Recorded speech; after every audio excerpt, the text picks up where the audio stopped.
Chicago dugu la Illinois mara kɔnɔ k'i minnu ni dugukɔnɔnaw ka jan n'u bɛɛ wele banlieue i n'a fɔ Bridgeville ni dɔw b'a wele Palestine fitini yen kaba feerelikɛ yɔrɔ la kafe dɔ bɛ feere Ameriki jamanadenw ma a ma deli ka dɛsɛ hali dɔn kelen o buruju bɛ bɔ Palestine jamana de la Dina Otman ye wotekɛla dɔ ye Illinois n'aw taara yɔrɔ yɔrɔ la k'iw kɔnɔ mɔgɔw fanba ye silamɛw de ye Dina Otman ye karamɔgɔ ye silamɛw ka lakɔliso la Chicago tuma bɛɛ a bɛ kaba kafe feereli kɛ yɔrɔ la a ka laɲini ye fɛn min ye nin kalata in na États-Unis o de ye Israël ni Hamas kɛlɛ in ka ban kɛlɛ in sɔrɔla Hamas ka binkani wale de kosɔn Israël kan salon o senfɛ mɔgɔ 1,200 sara ani mɔgɔ 250 minɛna Hamas fɛ o kɛlen kɔfɛ Israël fana wulila Hamas kama ka mɔgɔ 41 ni ko faga Palestine jamanadenw na kabini kɛlɛ in daminɛna walasa ne ka wote mɔgɔ fagali min bɛ sen na kɛlɛ in kosɔn a ka kan dan ka sigi wala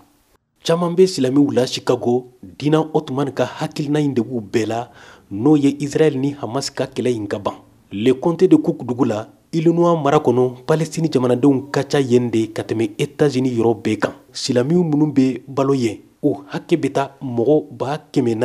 475 la o kɔrɔ Ameriki jamanadenw na o silamɛw 100 sarala u ka ca ni mɔgɔ 3 ye Tabita bolila kalanfa do politiki siratigɛ la Northwestern sanfɛ kalanso la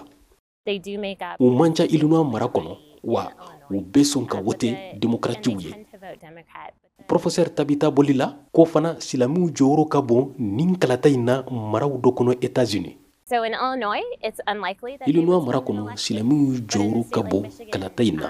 nka Michigan mara silamɛw hakɛ ye 200 ɲɔgɔnna de ye kalataw tɛmɛnenw na républicains ni démocratiw danfara min donna u cɛ u hakɛ ye mɔgɔ 150 ye sisan ni mɔgɔ 200 in k'u tɛna wote démocratiw ye wa u ka fanga bɛ sɔn ka dɔgɔya Michigan mara kɔnɔ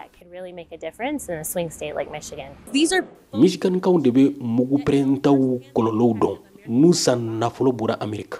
Leila Elabed ye politiki baaraw labɛnbaga dɔ ye Michigan mara kɔnɔ Rashida Lept min ye Palestininka ye n'a bɛ farasariyabulon mɔgɔw kan États-Unis o balimamuso don anw b'a fɛ ka yɛlɛma don politiki taabolo la walasa ka Palestine jamanadenw lakisi fagaliw la ani ka gɛlɛya bɔ u kan Michigan silamɛw dɔrɔn tɛ silamɛw bɛ mara o mara kɔnɔ États-Unis a bɛɛ de sen b'a la Keith Ellison ye Minnesota procureur ye ale kɛra silamɛ fɔlɔ ye États-Unis sariyabulon kɔnɔ bi Ameriki silamɛw cayara kosɛbɛ wa jɔyɔrɔba de b'u la politiki la ka tɛmɛ fɔlɔ kan u bɛna u ka laɲiniw jira kɛnɛ kan Dina Otman k'a bɛ komi a bɛna sugandili wɛrɛw de kɛ kalata sɛbɛnw na ne hakilila yan mara in kɔnɔ mɔgɔw fanba tɛna sɔn